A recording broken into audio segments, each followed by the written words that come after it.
Okay, so this is Campaign for Truth. It's here. I'm just waiting for Ambrosine to come in and join us. Where is she? Ambrosine Shitrit. We have something to talk about that happened on Tuesday night. You've probably read all about it, but we want to explain to you what happened. So Ambrosine, there we go. Add. Okay, so you should be coming in. It says adding. Okay, connecting. You're there. Hi. Nice. Thank goodness. How did you get me in? All I can say to you is on the screen, if it pops up in green, then you can be connected. If it comes up in white, you can't. I don't know, but there's something you did in the way you approached me.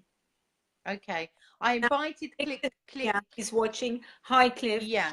See you. So this is Campaign for Truth, and Elaine Rakusen is watching from South Africa. So keep watching, guys, because this is Sharon Clough from Campaign for Truth, and sitting there on screen is Ambrosine Shitrit, who's looking away for the moment, but she's going to be looking back at us in a second. There she is looking at us, and Ambrosine is from Iron Antisemitism, and we work together, the two organizations. We work together to combat racism and to support Israel. And at the moment, we're working a lot on the Labour Party and the anti-Semitism within the Labour Party. And one of the things that we do is that we go to a lot of their meetings, not to disrupt them as they try and tell the world that we do, but we try to go to their meetings so we can hear what they're saying and we can bring to their audience something of the other side of the story. And it seems that these guys who organize these meetings don't really want their audience to hear what we've got to say. So, hi, Martin. Yeah, we're fine. Thank you. So, right. What happens is that we go along to the meetings, and the meetings I'm talking about is a tour that's being taken across the UK by Momentum, Socialist Workers, PSC, to try and get the Labour Party not to have or sign up to the definition of anti-Semitism. You may all recall that this was all in the news a while back when Jeremy Corbyn tried to recreate it specifically for his Labour Party, trying to change the rules so that he could attack Israel at liberty. So now that they've adopted it with a few provisos, what is happening is that there's this group, I think Jewish Voice for Labour is there as well. This group is touring the country trying to change that acceptance of the definition. And our job here in London is to make sure that that doesn't get changed. So we go along, and we went on Tuesday night. Initially, Ambrosine was allowed into the meeting. And you may have seen the video. She's going to post the video link here so that you can have a look at it. And she was asked to leave. I came a bit late to the meeting, but I too was not allowed in. So we were outside having a demonstration, which is our right. Yeah, I just wanted to talk a little bit about what happened inside. Yeah, because that part is really interesting. What happened inside? Go on. On our last visit to the meeting, to the event, when it was at Red Line Square, this was billed as the number 2, and the first part was at Red Line Square, where we got in, or where we didn't get in. We approached the door, and we were on a list, which was a PSC possible list. The yellow visors that they were wearing in Red Line Square, if you remember, had Al-Aqsa, Friends of Al-Aqsa, scrawled out from the back of the jackets, the visor, the yellow visor jackets, the security jackets. Security guards were wearing FOI security jackets. So this is an organization that is not officially involved in the meetings. Is that right? Yes. So we have Mr. Patel coming into these meetings. Yes. Is that right? Okay. Right. Go on. So the first meeting that we went to, if you remember, we were not allowed in, and a few people were. But this one was billed as number 2. Now, Workers' Liberty, which is the umbrella, is the Social Workers Party. It's the PSC, which is the main speakers of the events. It is the Momentum JVP, the Jewish Voices of Peace, the Jewish JVL, Jewish Voices of Labour, it's basically a mishmash of everybody. So they've all got together to chat about the Corbyn anti-Semitism. And the interesting thing is, at this event, all the security were the same as the last one. So they had every single member of the security were the same, with the yellow visors. As soon as I walked in, Sharon, I know that 2 other, I don't know whether I should mention their names, maybe not. 2 others walked in, another walked in. I was the first one. I signed under a different signature. I had a scarf on, so to actually go in, and I went in with the intention, as we always do, with the intention of sitting and listening and to record, whether it's note form or really, really important. The reason the recording is important is because they say that they're recording and we can read the recordings, we can watch them online. But what happens is, and we've proven it recently, that they do recordings and they cut out the bits that they don't want the audience to hear. And invariably, yes, the bits that they cut out are the questions that are raised for them to answer our side of this divide. So Steve, yeah, but very sad. And why in a moment. I hope you're going to stick with us. Okay, so Ambrosine was in there. Okay. So as we always do with every event, whether it's in Parliament or it's a PSC event, we always go in with the intention of monitoring the events. We don't go in to disrupt.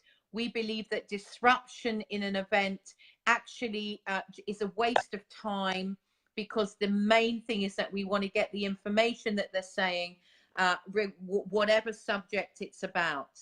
I sat in the corner on the right-hand side of the panel before anybody had sat down.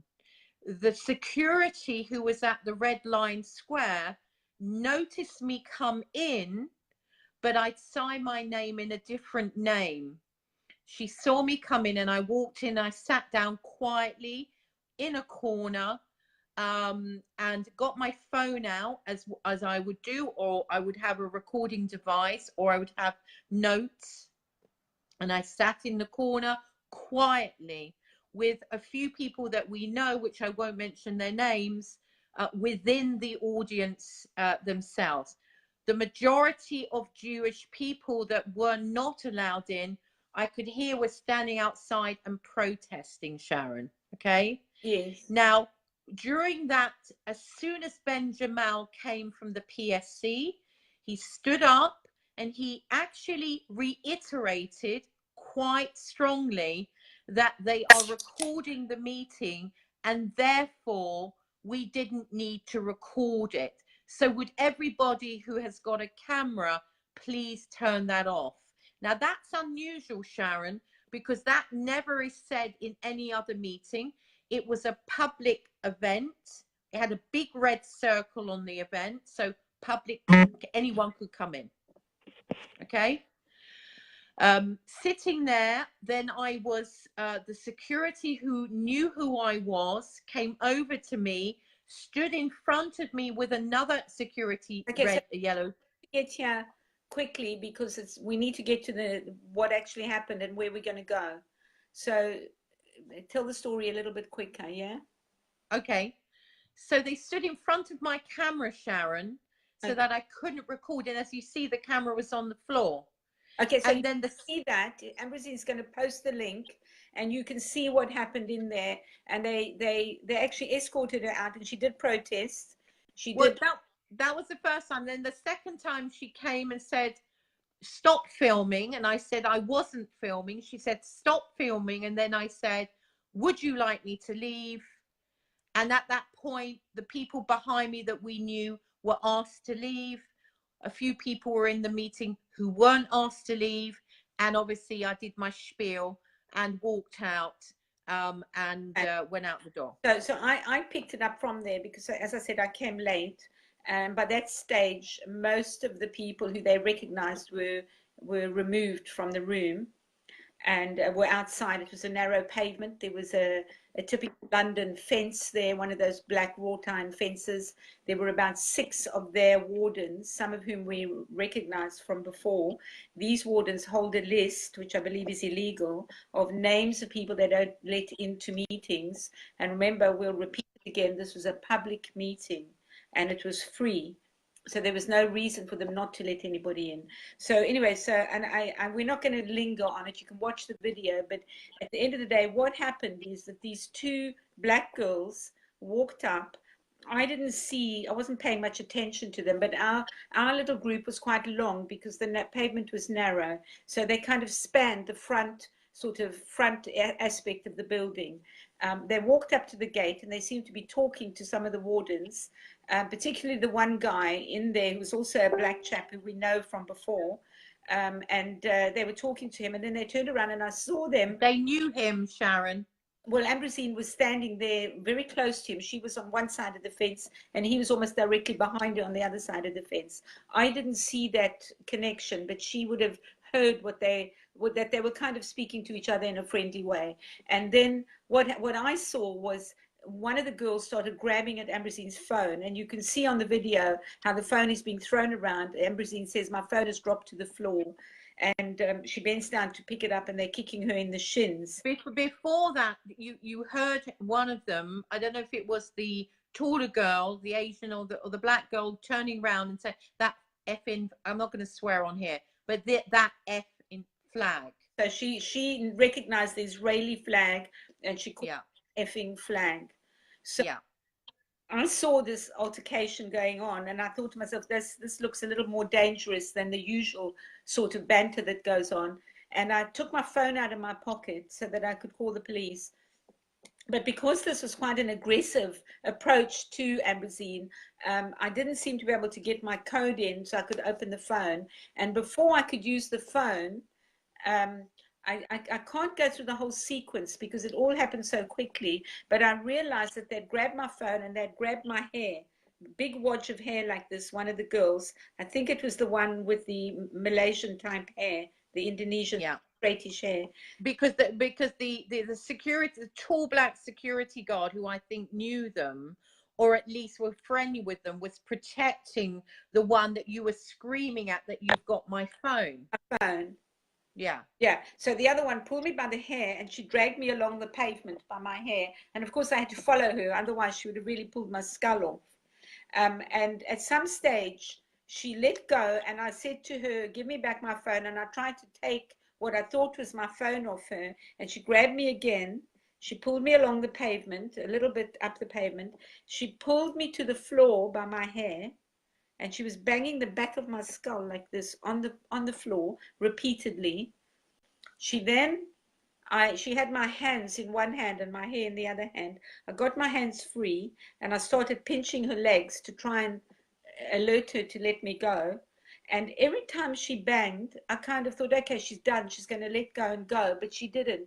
She came back again and again. And then she took her big boot and she started kicking me here on the side of my face. And I just thank God that I wear glasses because I think they protected me. She bruised my face, which I don't think you can still see, but there's certainly an adequate photograph doing the rounds of what my face looked like, swollen eye, painful inner nose. And then she let go, and I think it was one of the guys, I think it was Mark, had managed to get rid of her. But Cliff Dixon, who I think is watching, do you want to bring him on? Sharon, we'll bring him on him on? Yeah, let us know if you want to come on and we can bring you into the conversation. So just send us a message and say, bring us on, yeah? But Cliff tweeted later that one of the wardens, and I don't know which one, actually pulled him back when he tried to help me and stopped him from helping me. Now, this explains to you that even if people are saying on their side that there wasn't a connection between the organizers of this meeting and what was going Yeah. on, there clearly was a connection between the people who were meant to be protecting them. And there's a picture of me. You can see the eye, and what they've done to me. Okay, so clearly there was a connection because he didn't allow Cliff to come along and help me. So they tell me that I was unconscious. I don't know if I was because I can't remember. And I guess if you're unconscious, you don't remember. But the police came along. Ambrosine, very clearly, you can see that's Ambrosine's foot here, bruised And my foot. legs, lovely legs, but bruised. And so you can see what happened was the police came along. Ambrosine called the ambulance, and you can hear her talking to the ambulance. That's the girl. If you know this girl, this is the girl the police have to find. This girl. And they'll find the other one through her. I'm not sure that we have a very clear picture of the other one. But this girl, somewhere in Holloway, and I think they live around there, this is the girl that needs to be found. Okay, so take that picture and circulate it. You can take it to your local police as well. So, okay, so this policeman asked my name. Ambrosine gave my name to the ambulance. Here's the other girl. Oh, you've got, that's the girl that was pulling me by the hair. Yeah. Oh, she was pulling you by the hair. I think that was her. That's what. So the black girl was chasing me. The girl with the plaits. Hi, Cliff. Okay, so I can't bring you on, but stay attached. Okay, so you can say Cliff has said that he can say that he says, hi ladies, no webcam on here, but I can say that the large security guard pushed Someone's me ringing, I think. as I was blocking the second girl who was trying to get to Sharon from the roadside. Then a fellow from the meeting in a grey sweatshirt who was inside the meeting earlier shouted at me to get back. So here we see a connection between the people in the meeting, between the guards and between the girls who were seemingly wanting them to beat me up, or allegedly, shall I say. And so where we get to, if we fast forward, is that the ambulance never turned up. But after a little while, at least 40 policemen arrived, not to help us, but they actually formed a cordon to help the people from the meeting get out. Now, you have to understand that by this stage, the two girls had walked off. They were so feral, so violent that nobody would go after them, not even the wardens who were security guards. Nobody went after them. They walked off. So there was no danger to anybody, and yet 40 policemen formed a cordon to escort the people inside the meeting out. And the only implication I can take from that is that they were protecting them against us. There was I wandering around, and I know I was walking around, but I think you can see him protecting. He's protecting that girl from you saying, "Where's my phone?"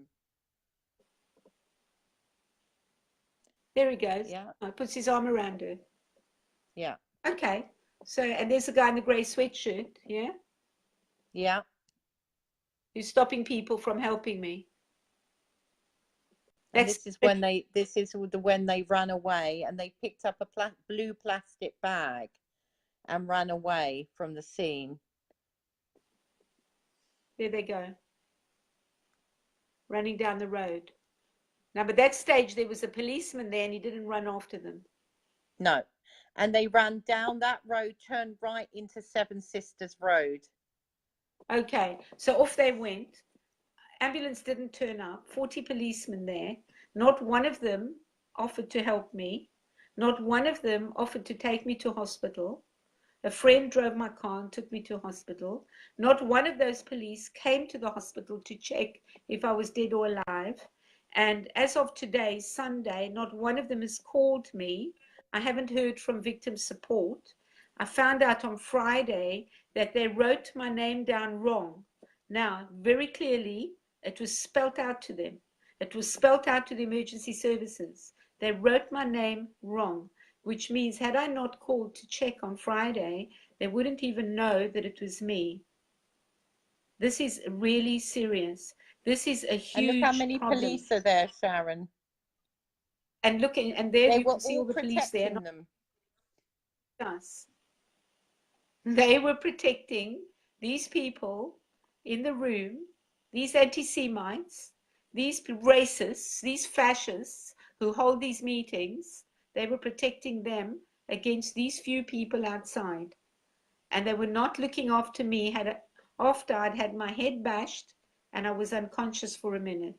This is what we're talking about here. This is what the police are up to. And we're emphasizing this because it's not the first time the police fail to act when we call them. The police had a watertight case against the leader of the Al-Quds March in 2017 for racist anti-Semitism, and the CPS chucked it out. They would not prosecute him. Even on a private prosecution, they took it over and chucked it out. One of our girls was assaulted outside a Jewish community center by the people who are part of the Al-Quds organizers. The police were watching, and to this day, they've taken one statement out of duress. They failed to turn up for witness statements, and they still have done nothing about it despite numerous lawyers' letters. This is where we're getting to, that we as Jews who object to the racism of the left, the fascism of the left, are unprotected in our society. And when I asked Cressida Dick, who is head of the Metropolitan Police, why she doesn't talk about this, she told me that they don't take action where they see the possibility of a riot. Now you have to understand who riots. We don't riot. So this is where we sit as Jews. This is where we sit as people who stand up for the correct way that we should be living in a sophisticated Western. Well, Sharon, if we can actually go back to that quickly, as you're looking at Sharon in the middle of the road with the police protecting the people that came out of that meeting.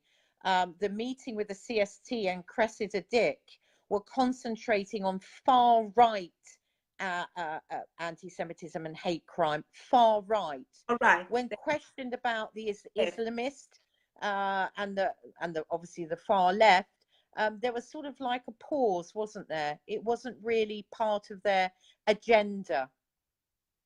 It's not a part of their agenda to sort of concentrate on anybody who's far left anti-Semitic or who's basically Islamist. So, everything. There's a message here from Michael Griffin. Yeah. Who's saying, may I suggest you contact Fighting for Justice? They have several similar issues with the police seeming to protect the lefties.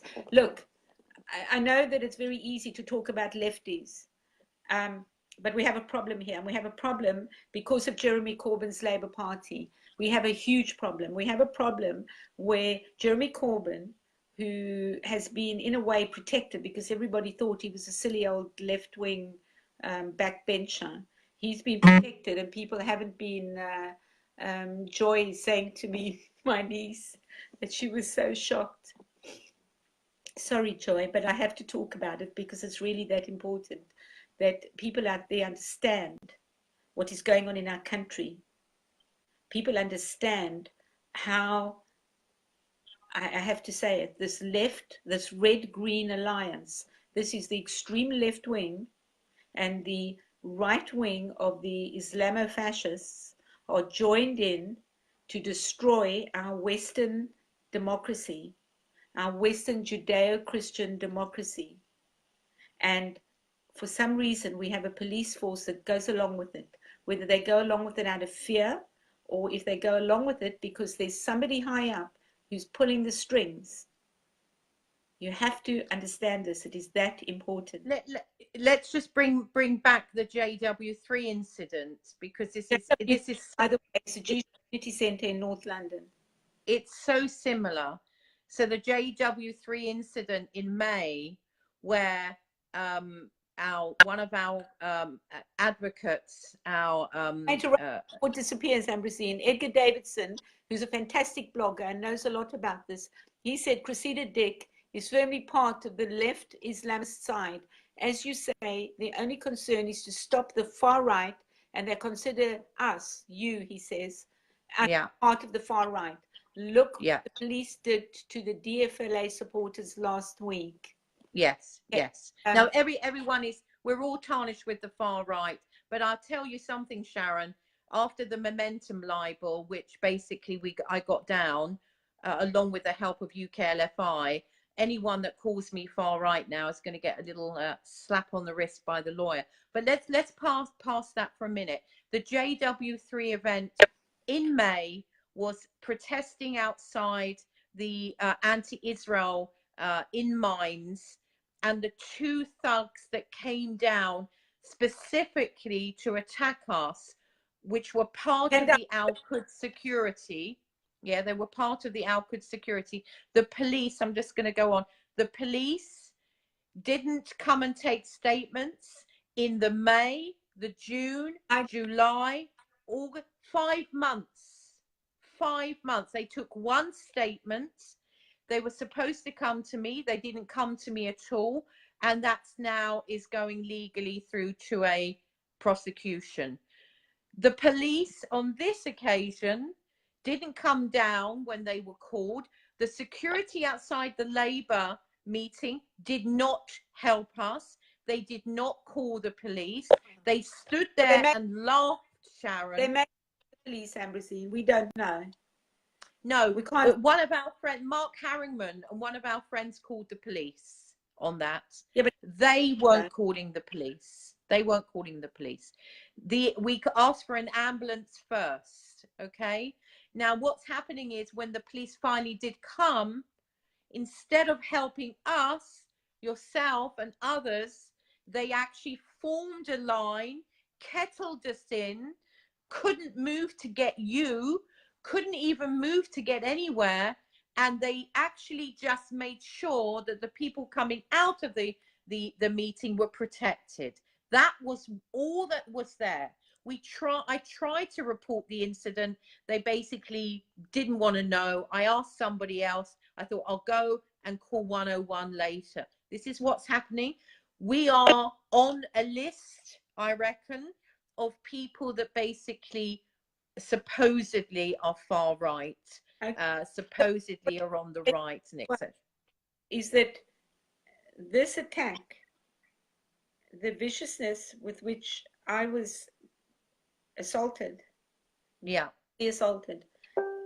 she pulled out a handful of hair. I have the hair. Some of you may have seen it on Twitter and Facebook because I posted it. Now, one of the other problems that we have is, and I hate to say it on a public forum here, is with our Jewish community. Yeah, let's talk about that. We have representative organizations, and I can tell you can judge for yourself. Nobody from the British board, the Board of Deputies who claim to represent all Jews, has called. There's no statement from them. And remember, they put out statements within seconds when things happen. They've put out a statement against President Trump. They've put out a statement against the Jewish nation-state law. They've put out a statement quite often when there is what they call an Islamophobic attack. They have not put out a statement, regardless of whether they agree with what I do, regardless of what they think about me, but I'm part of the Jewish community, and they haven't put out a statement that there was a violence on the street. Nothing. Marie van der Zaan, head of the Board of Deputies, has my email address. She's got my phone number, not even a private message. And I can tell you that I have had private messages from members of parliament in Israel. I have had private messages from journalists, prestigious journalists, Rod Little, Melanie Phillips, you name it, Jake Wallace Simons. You name it. People have been sending message after message after message, hundreds of messages. And a lot of them I didn't receive because I didn't have my phone. And now I'm beginning to get them. And I'm very touched by what has happened. Nobody from the Board of Deputies, the only person or people from the Board of Deputies who have called us are people who think like we do, who understand what is wrong with the left. And the one that they booted out, Rosie Pine, has had the decency to call me. But the rest of them, not a single word. And this is the problem because they represent the Jewish community in government. They're the ones who have the ear of the prime minister, the ear of the chief rabbi, the ear of all the leadership amongst all the religious organizations. And they instead ignore violence because they have decreed that we are right wing and therefore we don't matter. And this is the new slogan: right wing doesn't matter. We don't matter. We have no place in their hierarchy. And what I've seen this week is the little group that run the Board of Deputies are all over the social media, all dressed up in their finery, mushing around with Mr. Herzog, mushing around with every celebrity they can think of at party after party after party, and the nitty-gritty of which they're meant to represent, to look after the Jewish community, they are ignoring. And you can hear how angry it makes me. They are, and I personally, Campaign for Truth personally, has given them a chance, has written to them, they invited us to a meeting, and then they disinvited them because they speak about we as though people who don't agree with them don't belong to the Jewish community. It's the too posh to protest scenario. It's the them and the we. The them are the people that go on the them are the people that go on the streets to protest, are not really with us. We are not the we. Okay. I want to talk a little bit about the Board of Deputies while I'm on. Sharon. Yeah, you want to talk about? I want to talk a little bit about the Board of Deputies, a little bit. They cannot. You know, I want to say something here, that in the past, and Ambrosine will bear me out, I have always restrained her from talking about the Jewish leadership because I've said to her that we should behave in a unified way. And I've been very careful not to talk about the Jewish leadership. But I can tell you that we've now got to a crunch time that if we don't talk about the left wing within our community, within our society, whether they're Jewish or not Jewish, if we don't out them for the fascists that they've become, or the supporters of fascists, or the Jewish establishment who really are playing games with the Jews. That's right, Tracy. So that they can sit at a top table somewhere. They just, they really dress in their finery. Just one example of what they do. The Jewish leadership are anti-Netanyahu. They're anti the Jewish nation state law. They're anti President Trump. They're anti the move of the embassy to Jerusalem. And some of them, some well-known rabbis in our community, are anti the monarchy. So let's see the scenario. Along comes Prince William. He's invited to Israel. He goes for the first time on an official visit to Israel. And what happens to all these anti-people? They take their beautiful clothes and their finery and they zip themselves off to Israel. Marie van der Zaal, Gillian Marion, Laura Jana Klausner, and some, they're all there dressed to the hilt in Jerusalem with Prince William, the monarchy they disapprove of, with the right-wing Netanyahu government that they disapprove of, at the embassy, the British embassy party in Israel that is a conservative government embassy now, and they're all there celebrating. Excuse me, what is going on here? Can I just quickly talk about what the anger? First of all, the Jewish British Board of Deputies will tweet a statement at a drop of a hat when there is a so-called Islamophobia incident taking place.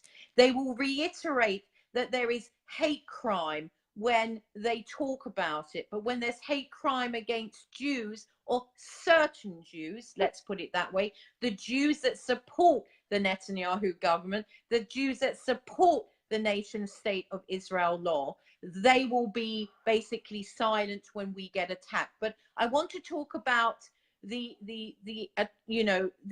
unbelievable dinner guest that they have in November, when we have the highest rate of knife crime in the UK. And I don't know, Sharon, if you want to talk about one of the pages that we, or something that we do.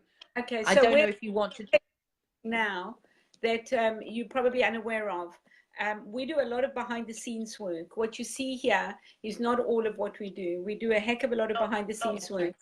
And you know, the hold on, I just need to turn this off, dinner guest that they have in November when we have hold on, Ambrosine. I just need to and I don't turn know, this off. It's just come on for some reason. One of the pages that we or something that we do. Okay, so I don't know if you want to now that you probably are aware of. Okay, so one of the things that we do, we've been watching this Labour Party for a long time, and 5 years. we in where are we now? 2015, probably towards the sometime the beginning of 2015, 2014, 2015. Yeah. 2014, I think, after Protective Edge. And when were those Nazis coming to Golders Green? Just after that. 2015. Okay, just after then. I think it was in the early summer or the spring of 2015. We were watching what was going on in the labor movement. And we had then decided that we need to out this whole anti-Semitism within the Labour Party. And we started keeping a page called Labour Party Watch. And we called a roundtable meeting at my house. And we had probably 20 people around my table. And we have a recording of it. You can access our YouTube site, Campaign for Truth. It's on there. We had about 20 people here discussing Labour Party anti-Semitism. And that's, I know Edgar was there and quite a few of the others. And as soon as Jeremy Corbyn was elected leader of the Labour movement, Labour Party, we changed the name of that page. And today that page is called Jeremy Corbyn Watch. Now, you need to know something about Jeremy Corbyn Watch. It is not a Jewish-based page. This has a reach of probably 1.5 million now. It has a reach that's bigger than some pop stars, very famous pop stars. And the audience that reaches it is not a Jewish base, although a lot of Jewish people do follow it. The audience is your average guy in the UK, so maybe some of them don't live in the UK, who follow this page. And one of the things we did, for instance, is we did a poll about Jeremy Corbyn, the likelihood of him becoming Prime Minister. And I'm very pleased to tell you that of that group, the resounding response was no. So although people think Jeremy Corbyn has a big support, he doesn't. That's the kind of thing we do. You can go to Jeremy Corbyn Watch, you can have a look at it and follow it. It brings to you almost every action and activity that has taken place for 3.5, nearly 4 years now. It's a fantastic record. Can we just go on to the dinner guest of the Jewish Board of Deputies? So yes, why we are being assaulted, why whilst we are being exposing what is happening in the Labour Party, why Labour Party members, Jewish Labour Party members as well, are not talking rubbish. Yes, that he's a troll, Mark Everell. It's okay. Okay. While we are talking about that, we have Sadiq Khan. Hi, Asher. Who is possibly one of the most, I would say, dangerous London mayors that we have had when it comes to knife crime, increase crime on the streets, robberies and thefts of cycles, robberies and theft of cars, etc. And all that goes with it, with his support of Jeremy Corbyn, because if you vote for Khan, you will get Corbyn.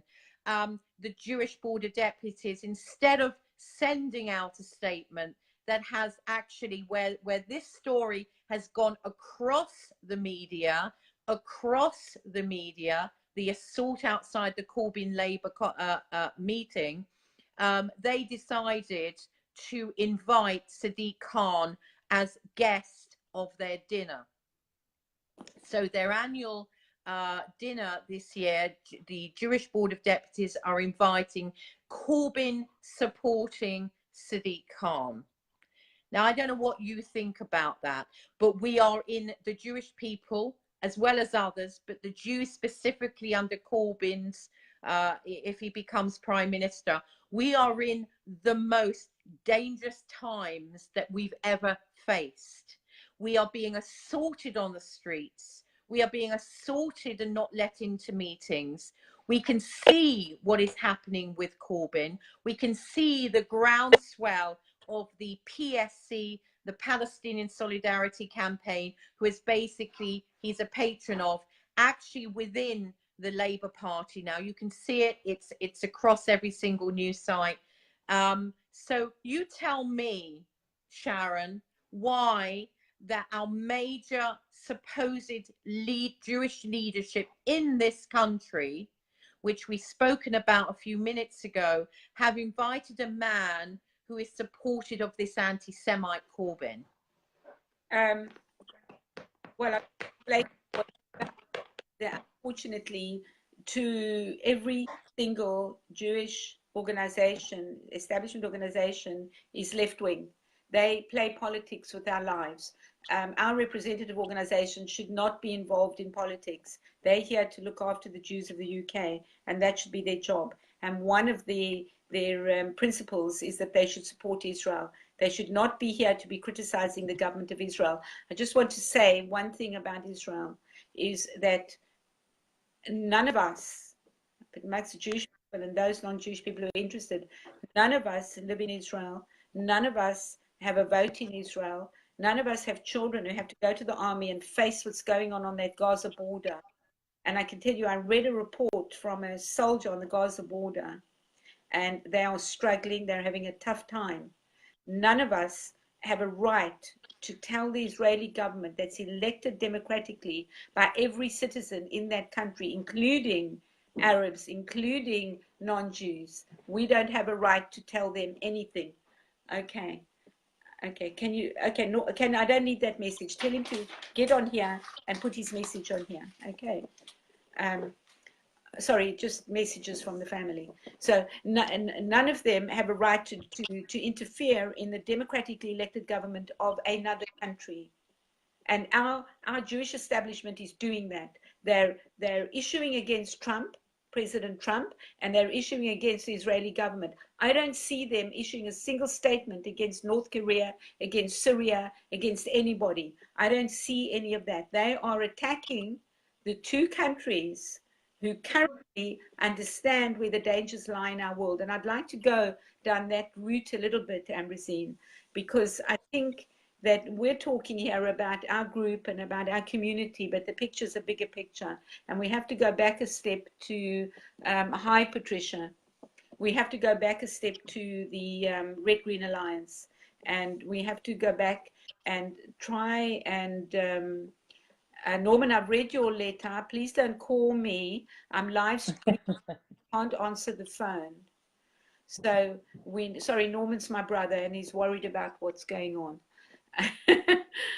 Okay, so we need to impress on people the importance of this Red Green Alliance. Yeah, let's first of all explain quickly to those that anti-Semitism stems out of the Red Green Alliance. The Red Green Alliance, very simply, is the far left, is Islamist or Islamism, and the alliance between them. We can see that BDS events and anti-Israel events are usually held a lot in Islamic centers, in mosques, in Islamic community centers, like we saw in the Jackson Center, which is a housing project which is basically set up by an Islamic group.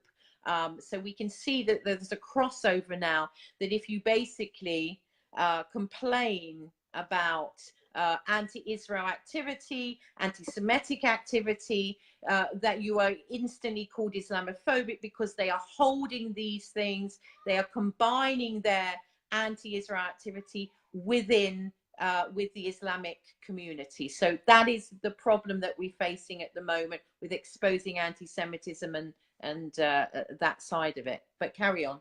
But this Red Green Alliance is actually really important, not only for a Jewish community and anti-Semitism. It's important because it's going to bring the downfall of the Western world as we know it, of our Western democracy that's based on of Judeo-Christian ethics. And it's going to bring them down. And what we have is an American president and an Israeli prime minister who actually understand this. They understand.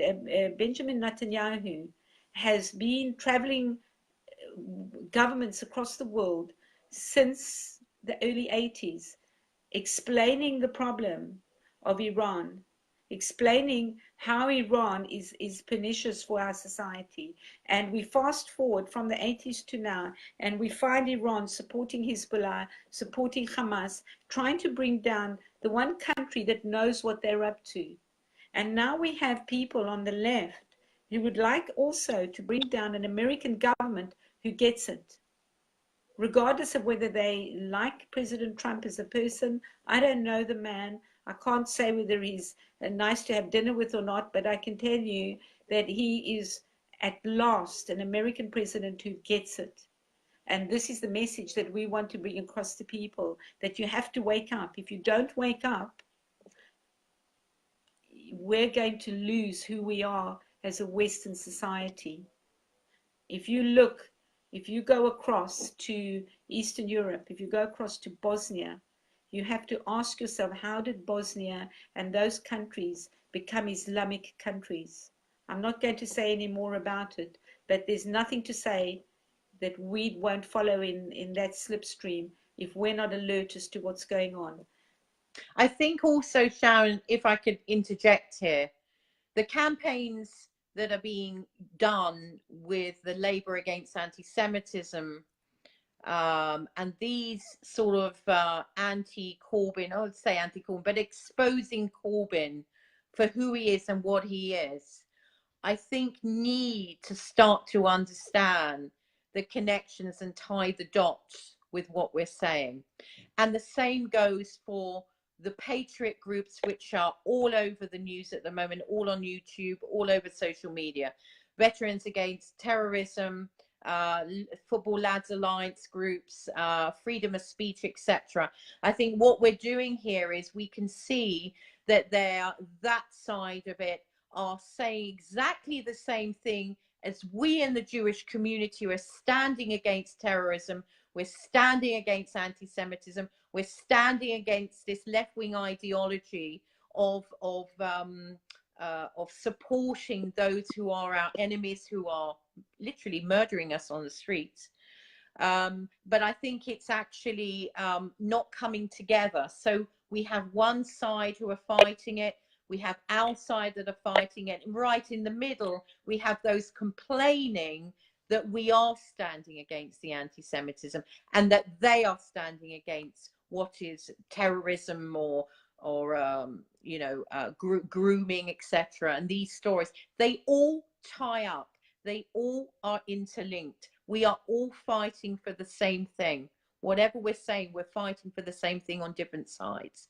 And to be called a fascist, to be called a racist, to be called these things. I need to say something to Mark Everall. I don't know you, Mark. I don't know if you're a troll, not a troll. I don't know. It's a troll.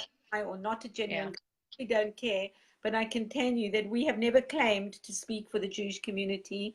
We're not elected by anybody to speak for the Jewish community. We speak for ourselves, and we try and bring a message to people, and hopefully we try to bring some common sense and some information to them. So no, we don't represent anybody. But I can tell you something else, that we are also not what the left tried to make of us. For instance, after this debacle, after this gross assault, this physical assault on me on Tuesday night, this meeting, this Jewish Voice for Labour meeting with Momentum, with Workers' Revolutionary Party, with the Palestine Solidarity Campaign, and we'll come to that in a minute, are on their tour, and they go to Manchester on Wednesday night.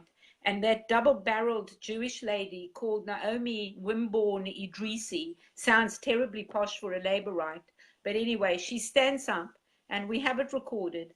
She says this, she says Sharon Clough is so right-wing that you can't get a cigarette paper between her and Tommy Robinson. And I have a few things to say about that.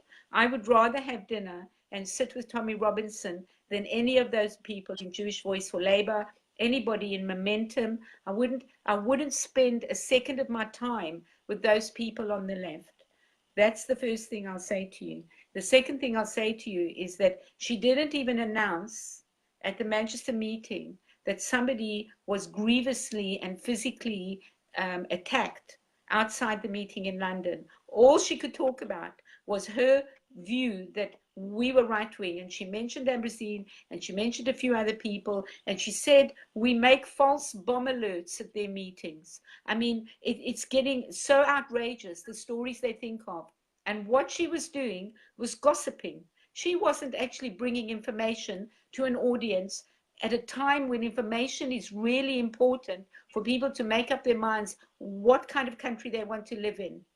She wasn't bringing information. She was gossiping about a group of people that she doesn't know, that she's read about somewhere, probably from Electronic Intifada, SC, probably from, and she's fallen into their camp.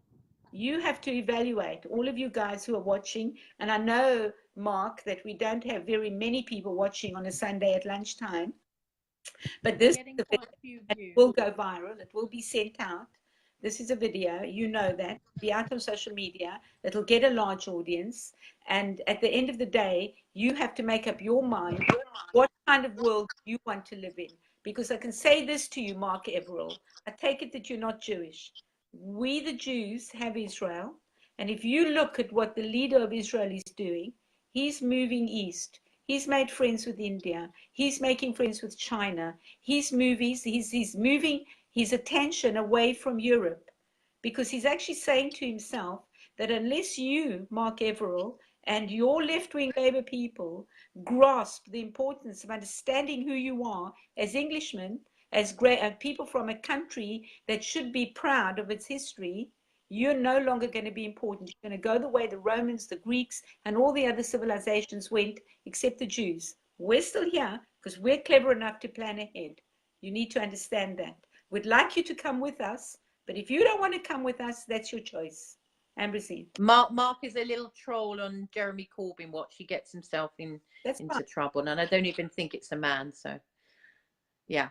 So can we go back a little bit then about this the meeting and the assault? So, you know, we've been in all of the press. This meeting here, I think, it's the precipice of exactly what a Jeremy Corbyn Labour government will give you. And what I would like to say is, and I'm sure you would reiterate, that any Jew, any Jewish person who is still campaigning for the Labour Party, any Jewish person who is still within the Labour Party as a member, as a supporter under a Jeremy Corbyn leadership, needs to get on their feet and walk away.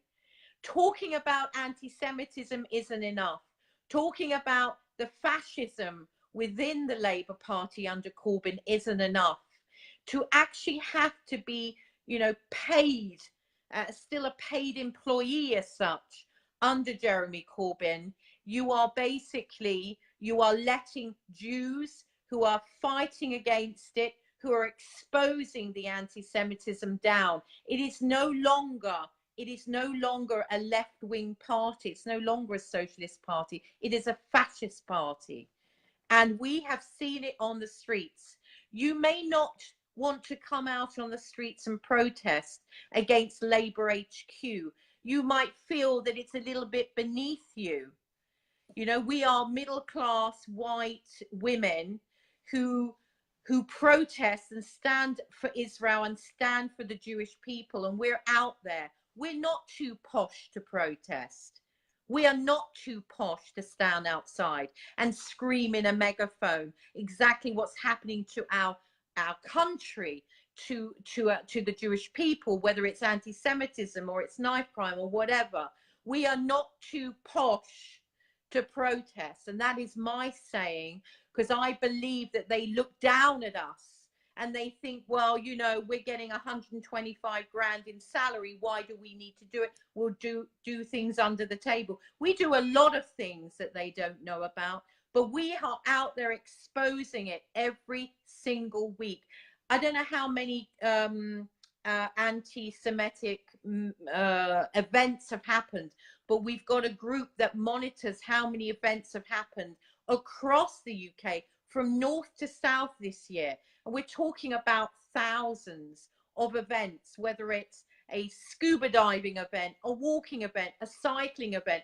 all this money, whatever they're doing, is going into the coffers of the PSC and Corbyn, because he is the main person that is running the PSC from behind. Corbyn remains as leader of Her Majesty's official opposition. He remains a patron of the Palestine Solidarity Campaign, and we wrote a report to the Select Committee on Anti-Semitism in 2016, and we recommended the PSC is proscribed. The PSC is pernicious. The PSC is racist. The PSC is the pinnacle of the BDS. If you Google patron of BDS, you find PSC. And that is what Jeremy Corbyn is promoting. And it's no good saying we're against the BDS and ignoring the Palestine Solidarity Campaign. And I want to make one thing clear to you. Because we're anti these campaigns, there are people like our Board of Deputies who call us racist against Palestinians. They call us Islamophobes. And I can tell you something very clearly. You need to understand that the ordinary Arab who lives in Israel and the ordinary Arab who lives in the Palestine Authority is being used. The guy who is referred to as a Palestinian is being used as a weapon in the whole war against the West, against Western democracy by the Red-Green Alliance. Those people are their weapons. They don't care about those people. And let's just lay aside the conflict that's going on the Gaza border. Let's lay aside the involvement of a people called Palestinian trying to get a freedom from the Jews. Let's just look at that border. Let's take our attention to that fence and what's going on that fence. These people are arriving there. Why they're there, we can have different opinions. I happen to know that they are sent there by Hamas with the children in front of them, but they are bringing their children to a border fence. They're arriving with hundreds of rubber tires and they are burning them on the border. Now let's forget the Jews for the moment. What are their children inhaling? What are they doing to the wildlife? Where are the climate change operatives who all come out of the left side of our community? Where are they crying about what's being done to our climate by these so-called peaceful protesters? Where are they? Where are they talking about a group of people who can take balloons with beautiful pictures on them and put bombs in them and fly them into a kindergarten?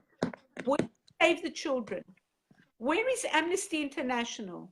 Why aren't they saving those Arab children who live in Gaza? Where are they? What are they doing with all that money that's been given them to them by the British government, by the American government, by the European government? Where is that money going? So that people who lead the PA can have sons who own number 1 Hyde Park here in London? Do you think Mr. Abbas's children deserve to own that? Do you know that every person who lives in the Palestine Authority has to give a percentage of his income to Mr. Abbas's children?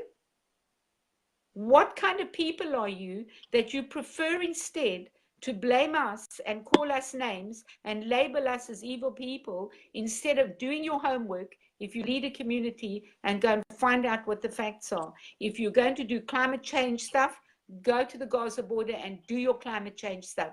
Stop being a hypocrite. Go out there and stop being political about the climate. Go out there and monitor it. Take your pollution meters and check what those tires are doing to the environment.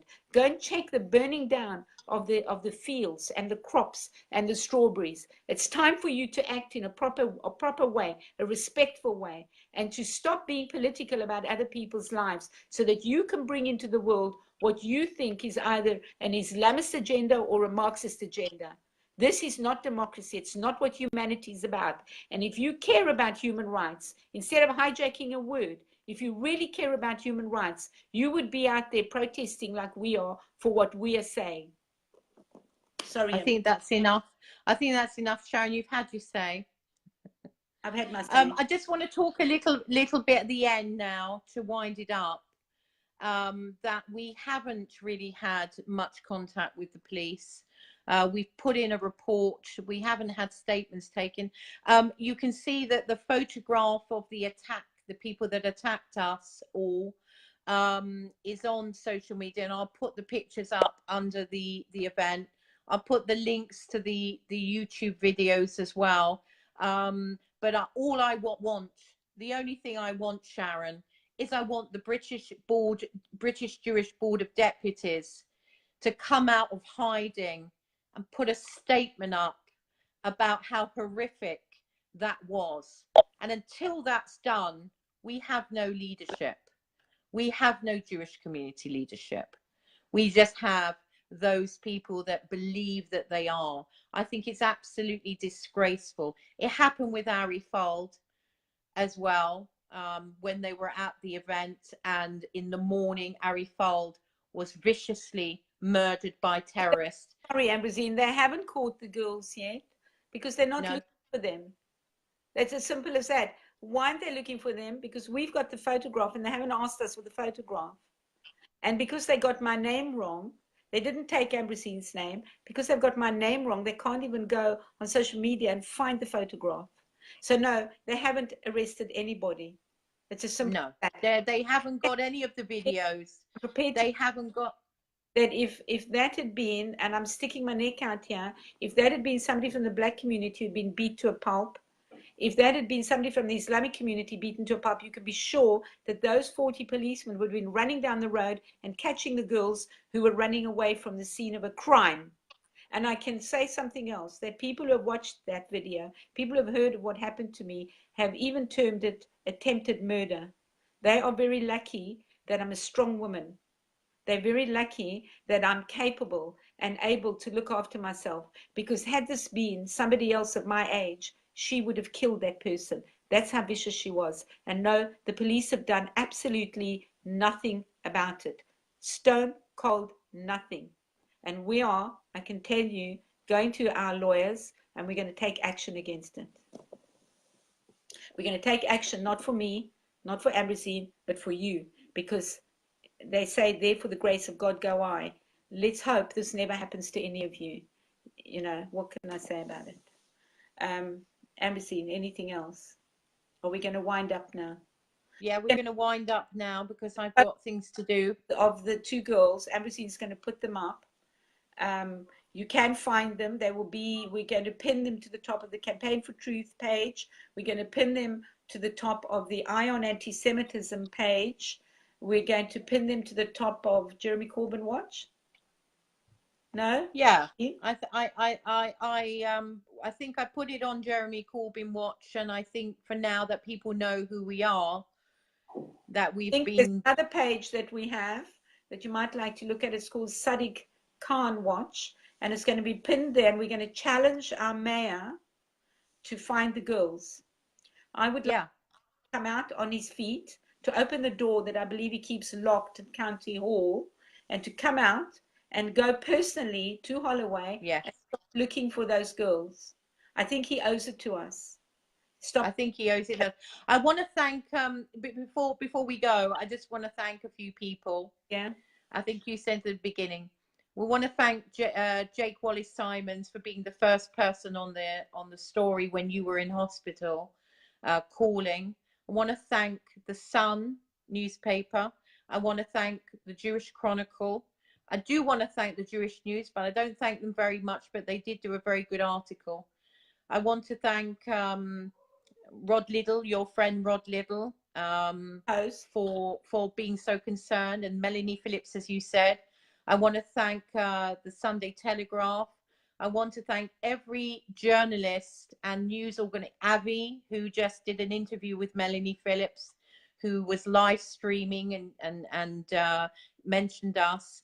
And I want to thank Amira Hana, MK, and everyone from Israel, including Israel Hayom, and in.co.il, who put a very good article up. And Reuters had it out. Reuters.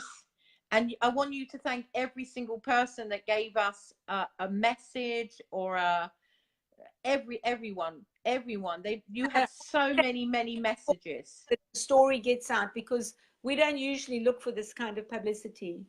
And I can tell you, as a victim, finding yourself lying on the floor. And Mark Lewis. I used to work in hospitals, and it feels undignified as a victim to lie on the floor like that. It doesn't feel nice, and it's really not easy to come out publicly and talk about yourself in a way that you feel that you weren't able to protect yourself. It's not a very nice feeling, but we're No. this because this is so important that you grasp it and that you get off your armchairs and do what you can do to come out and make sure that we do not have the most dangerous government in the future under Jeremy Corbyn. I cannot Yeah. emphasize enough how dangerous Jeremy Corbyn's government would be. You have to come out there. You have to encourage your youngsters to get on the voters' roll as soon as they're old enough. You have to encourage them to understand what's going on in their world, in whether they're in their schools, whether they're in their universities. They have to understand the violence on our streets, the violence that is not being stopped because it's not PCs to stop it. And we just want to say that there will be something that we're going to be doing. We haven't announced it yet, where we're going to raise money for security and help for all the advocates, all the people that are protesting against anti-Semitism, protesting against anti-Israel, everyone, all the grassroots individuals who are out there on the streets. We're going to raise money. We're going to collaborate with an organization, and we're going to raise money to get us security. And it's not about running away from this country. We've got to fight, and we're going to win it. And we need the help from people so that we can get the security to help us, so this type of thing and type of behavior doesn't happen again towards us. Yeah. So if you watch the Campaign for Truth page, we will be putting up a crowdfunding to get money so that people who go on the streets can hire proper bodyguards to help them, to make sure that this doesn't happen to you. It's that important that it doesn't happen to you. And that money that we collect will go specifically for security guards. So if you're going on the streets to a rally, you know that you're going to have somebody by your side who's able to protect you, who's going to fight off anybody who wants to hurt you. And with that, I'm going to say, hi, Cliff, you're back again. And Avi Avalos, come on, say hello. Okay, just hi. He did a great interview this morning. Yeah, Ambrosine, why don't you put up the thread for Avi's interview? Put it on here. Yeah, Put up the thread for, what other thread for the video? I've shared it, but I will share it on the campaign now. And thank you for your support. Please come out when you need to. If you can't come on demos, it's not a crime not to go on demos, but you need to speak, you need to talk, you need to spread the word. If you want to help us with research, with social media, website creations, with anything that you feel you can help us, come on board. Let's work together and let's see if we can protect, firstly, the people on the streets who go out and speak, and secondly, to make sure that we get the message out. Somebody called Asher Benaim wanted to know who he should vote for. I can just tell you, Asher, you decide who you vote for, but make sure you think before you ink. This is the most important thing. Make sure you work out why you're voting for somebody and what result you want from the X that you place on that piece of paper. And if you don't understand, go and read. It's very easy to find information. And when you read something that's against what you think, go and look for something that's for what you think. Don't only go in one direction. Do a little bit of research before. Your vote is that important. It's so important. It's the biggest decision in your life that you will make about who is going to run your life. And so that's your answer to that. So Melanie has said, Sharon Club, Ambrosine, do you have a crime number? Yes, I got a crime number finally. Melanie, call them up. Jonathan Hoffman, call them up. Mark Harringman, call the police. Anybody who was at that demo on Tuesday night who thinks they saw something or didn't see something, please go ahead and call the police, because you never know. One tiny observation could actually lead to an arrest. So please call the police, give them your name, tell them you were there, speak to them, look through your photos, look through your videos, see what you can find to help. Because if we can get this off the streets, we can actually do a heck of a lot to make sure that our society is a safe place to live in. And I want to thank you all for being there. Thank you for following us. Please share this amongst whoever you need to share it amongst. Thank you, Ambrosine, for being there. And we're just going to go on. We're not going to stop doing what we're doing because we're threatened. We're going to make sure that our democracy survives. Hi, and Steve. just to reiterate that this fund is so important that we're going to be arranging it as soon as possible in the next few days, just for the security for our fellow advocates. Thank you, Cliff, going to the police. There's one person already who's going to make his report to the police. Please do that. The more people who report what they saw on Tuesday night, the more likely the police are to start trying to do something. If you report something to the police and you get an adverse reaction, please call us because we have lawyers on the case. There's a police complaints authority that we will be going to if the police refuse to do their job and get hold of. We've already got a private prosecution thanks to for the last one. Yeah, we're not going to let this. We're not going to be in a position where Jews alone cannot protest safely on the streets of this country, because if that happens, there's nowhere to go, and we can't allow that to happen. Thank you, Melanie. You're a great girl. You looked after me so well on Tuesday. Thank you. And then you went home alone to all that distance. Thank you so much. She should move here. She should move to North London. Wait, house, Melanie, when you want to stay over. Thank you, Janine, for looking after us. Miles, Jonathan, all of you. Thank you so much. And we're going to end this now. And take care. Where is the CST? What's the Don't worry, we don't need them. We don't need Sharon, we don't need them. We're fine without them. Bye. Bye.